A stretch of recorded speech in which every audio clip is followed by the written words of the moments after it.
What's up, guys? How's it going? Welcome back. We're doing another unboxing showcase review. And this is wild because I was expecting this, but not really expecting it to come so soon, considering this was an international shipping purchase. I actually had pre-ordered this. This is the Snail Shell Project Assassin. Holy crap. This figure, as enticing as it looked in the images, I had to buy it, and it's also no thanks to 796 Studios for somewhat enabling me, because I discovered the whole new website called the Show Z Store, which this is where I pre-ordered it from. But yeah, this, holy crap, 1/12 scale, fully articulated female assassin figure. As you can see, this is a really cool box. It's actually a very matte finish, but it's got that trading card feel to it. That's why. There is the side of the box right there, and also on the back of the box, which you can see what she comes with. I am more excited with the articulation that this figure can do. I'm familiar with Snail Shell because they have done some amazing figures. I do have the Milk Tea Girl, which is actually really good. It's very good. So this is, I haven't even broken open the tape on this thing, so you guys will experience this just like I will, because I don't know what to expect out of this box. This is only like my second Snail Shell figure, so let's go through this together. Let's absolutely go through this together. I'm really excited, because when I got the notification that this was coming, I was like, oh, finally I can get to actually see what this figure is all about, because the production images made it look so good, and I really can't wait. So here we go. We got quite a bit of stuff on the back, and then of course here's the clamshell. So let me just stand this up right here.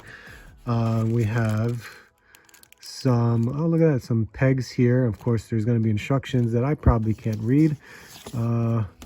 We have some artwork pieces right here, and nice little catalog of some of the other new figures coming out, which I did see a lot of these on the website. So I'm definitely interested in pre-ordering this. But look, these look like extra pegs for hands, just in case, I guess, if they break. But this must be your instruction booklet, which we can take a look later if I need to. Here we go. This is what we see inside this clamshell. Looks like there's 3 layers of it, almost like Mezco, where you can just look that they kind of like stack on the layers of this, but it is taped up. So let's break this open here, and then we will go through each of these and see what this is all about. So let's see. Bottom layer, we have the stand. Wow, that's a very nice stand, which I hear this could also act as an accessory case, so that's pretty cool. And there's the flight arms too, so really cool to see that. I'll move that off to the side. And then under here we have some accessories, weapons. Look at that, some wires, really nice. Looks like a rail gun of some kind, and some like spear hooks, grappling hooks. And of course here we have the figure, which is crazy. First thing that I see, okay, so we got hair, and we have her 2 facial expression head sculpts, and then of course this is like her helmeted piece right there. Extra hands. There's that extra peg here. That's probably a neck joint there. This is a crotch piece. This is a whole like ass. That's a whole new pelvic area right there. I have no idea. Oh, that's cool. Not like just looking at this. So this tool is for the eyes, because I can see here that we can rotate the eyes. That is awesome. It's got a rolling eyeball feature. So let's unbox this. Let's take a look, see what we got going on. All right.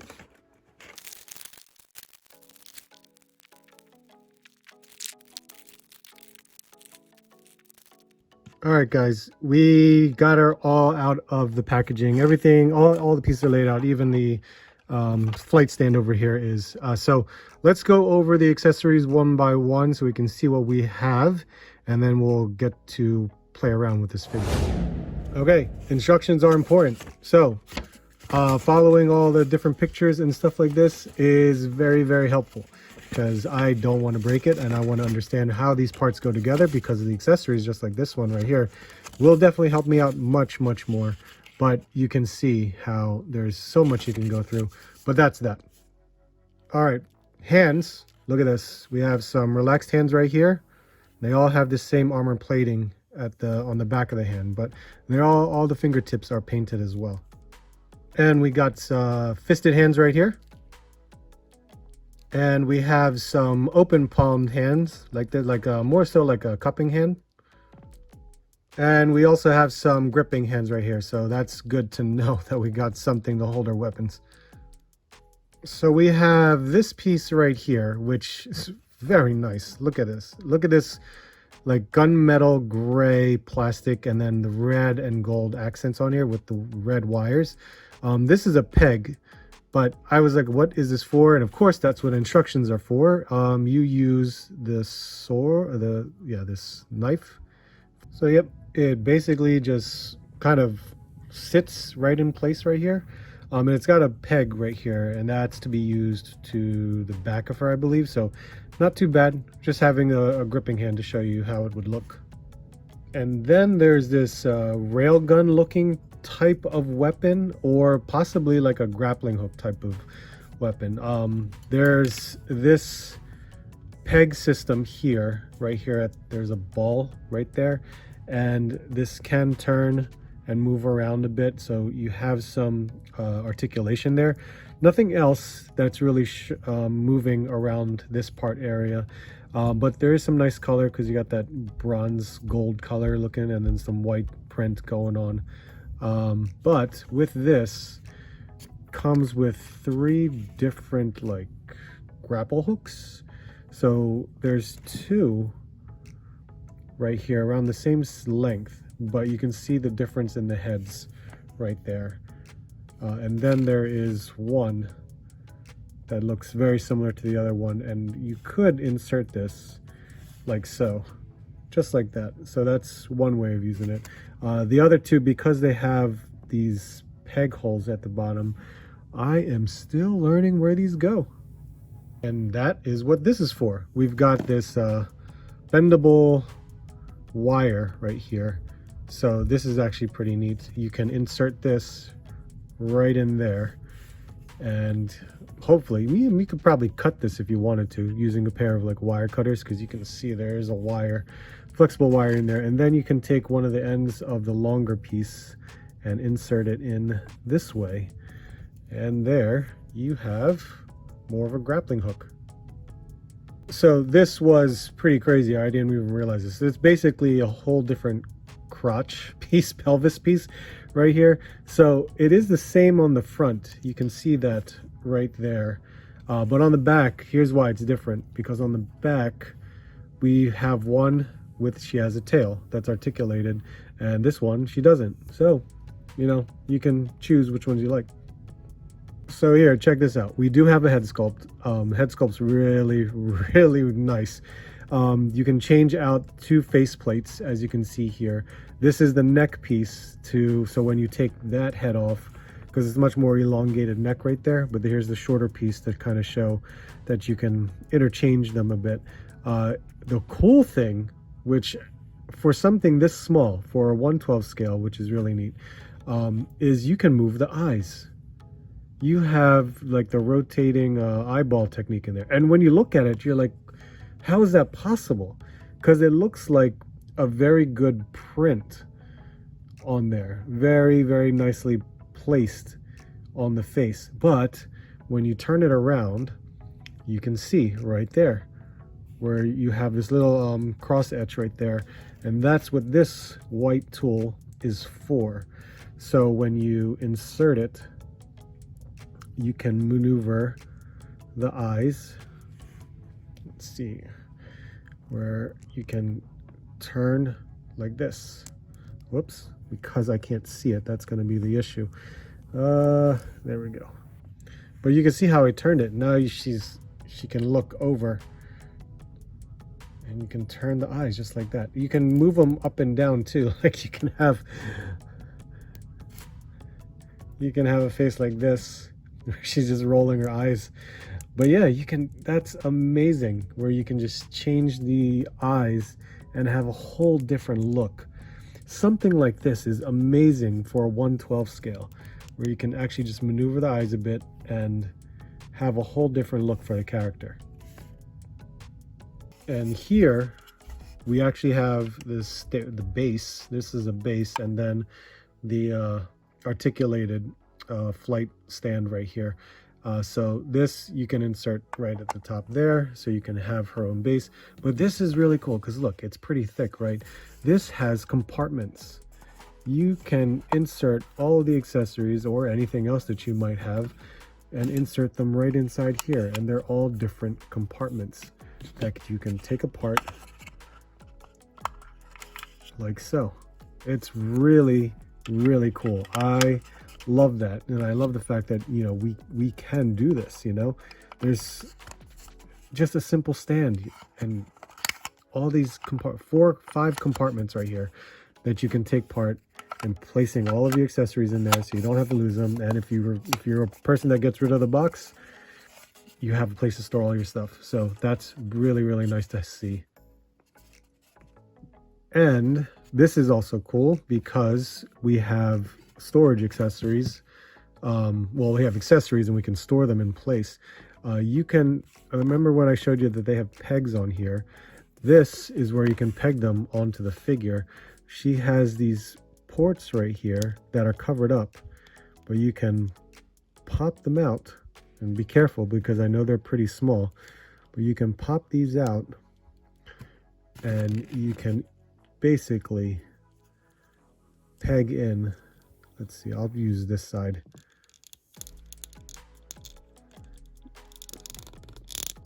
There you go. You can peg it in like so. And of course, because it's a peg, you can rotate it in any direction that you want to. Is this the right spot for it? Yeah, I don't know. But I can maneuver it if I wanted to. You can. That would probably be the best bet to do when you're positioning her. Or you take the rail gun or grappling hook type thing, and you can do this as well. And pop that ball right inside this peg hole. I know it's small, but once you get it in there, look at that. You can maneuver it like that, and this can, you can maneuver this as well, because it's also another peg. You could easily have it like stick out and shoot up, something like that. So that's pretty cool. Okay, so let's just check out the articulation because she's got a lot of range. I kid you not, she has so much range. And with this helmeted head sculpt, which is weird because, you know, it's like an elongated neck type of thing. So that is, honestly, it's really weird. But in my head, it's like, oh, it's anime. That's what I'm I'm basically excusing it for. But check this out. I mean, the head sculpt, or this head, we'll look at both of them. She can look up pretty much all the way there. She can look down like this, and at the same time, look at this neck. This neck right here, it's very mobile, and you can maneuver so much just like so. And that's where she can really just position her head all the way down if she wanted to. It's a neat little thing for the head. I mean, I honestly prefer this one, which I will show you as well. So just to kind of go over with that, we've got her arms, her shoulders. Her shoulders can go really high. There is no butterfly joint, but you can maneuver the shoulder a bit, because even with this, it's really cut inward a lot, so you can have that close-up range together like so. So that's really nice to see. But she's got an upper bicep right there with a double jointed elbow, so you can see the good range that she's got going on there. And she has a diaphragm, which the diaphragm, look at that, she can go all the way back like so and forward like so. And she's got a waist, a ball waist. The ball waist is is pretty good. It's gonna hinder a bit because of depending upon, you know, this pelvis piece right here. So you're gonna have to just maneuver a little bit and it will help. But there you go. See, just lift it up just like so, and you can move it back just a little bit. Not a lot, just a little bit. But that's okay because the range on the legs are really nice. So her legs, let me put this back. Her legs are much longer, of course. So her legs, she can pretty much go all the way up, and look how much it comes out. So you got to watch that and see how much range you're going to go for. But if you put it back, because it's kind of like a drop down hip type of thing, but she can maneuver it that far. So look at that. Even in the back, if you're going to go back, you can go like so, just like that. Upper thigh cut, double jointed knee, and look how far that goes all the way up. So you can see where it can go. It's pretty nice. And then of course we have ball pegs right here, so there's a lot of pivot. There's a little bit of up, some back. It's a heel. The heel isn't too bad. She can stand pretty nicely. She's got these toe hinges as well, which is pretty cool. But I mean, look at where this can go with the, once you maneuver the legs, you can really just have her crouch really far. Oh, and she's got this tail. Forgot about that. She's got the tail. So she can pretty much go really low, or you can have her, you know, she can practically hug her own legs like that, right? It's pretty crazy, the range that you can get. The gap is kind of weird, but you know what? It really depends on what you do. So there you have that. In terms of articulation, I know I can mess around with this a little bit more. Please be careful if you're going to maneuver this around. You don't want anything to snap, so always handle with care, and then you should be okay. But let's change the heads. All right, pop the head in with a different neck. Head can turn side to side, which is good. The head cannot look up. Cannot look up. It doesn't have a gap there because they didn't want to mess with the hair sculpt there. Can look down pretty nicely because the neck actually does maneuver, and she does have a ball peg for her ponytail up here, so you can maneuver this around however you see fit, but not too bad. I still like it, still very nice. It's a very unusual character, but it's definitely cool to see. Oh, and how to change the faceplates. There is the hair piece that you'll just have to pop off here, and then the head comes with it, and we can change this like so and put the new hair piece on. There we go. All right, she basically stands right at the 6.5 inch mark, so that's a pretty good size for a 1/12 scale figure. And when that is, I mean, just to kind of do some comparisons with some other females and other lines that I have right in front of me, we have here the Accessory Combatant, which she's closer to the 7 inch, like 6, yeah, well, I'm closer to 7 inches right there. And here we have the Multiverse Action Force Eclipse, which is basically the same height. And we got a Joy Toy Froggy right here. Not too bad. It is the same height. For the Marvel Legends, we have the newer female body. This is Dark Phoenix. It is almost the same height. Almost the same height. There is a slight difference. As you can see, the legs are much longer. And Marvel Legends, we got the new Vulcan body, which is definitely a taller, it's more regular size body, regular height, but it is slightly taller, about 6 and maybe a little bit under 6 3/4, but she's tall. And here we have the Amazing Fantasy Spider-Man. Definitely looks smaller because you can tell based upon where her legs, her longer legs, of course. So they almost reach the same height. He might be like 6 1/4 and she's 6.5, so not too bad. I expected that to be a taller figure. But I do have another snail shell figure. This is the Milk Tea Girl. She is definitely smaller. So you can see they work with the range and sizes, so that's pretty cool to see. All right, guys, definitely not a bad looking figure. This is actually pretty cool. I do like, you know, the articulation of what Snail Shell has to offer. It's a really cool looking figure. That's really all I can say. There is no like license or something like that for this character. It's just an assassin. That's really all it is, and I enjoy it. These figures are pretty fun to play with. I definitely like the articulation that they have going on for this type of figure. So it's pretty cool that it does scale well with all my other, you know, licenses that I do carry, Marvel Legends, Action Force, things like that. So really, really nice to have. I definitely enjoy it. If you like it, hey, try it out. It's really cool to see. But thank you guys for watching. I really enjoy the fact that you guys are checking out my videos. So let me know what you guys think. Make sure to hit the like, comment, and subscribe. I would greatly appreciate it. Hope to see you soon, and I hope to see you on the next hunt.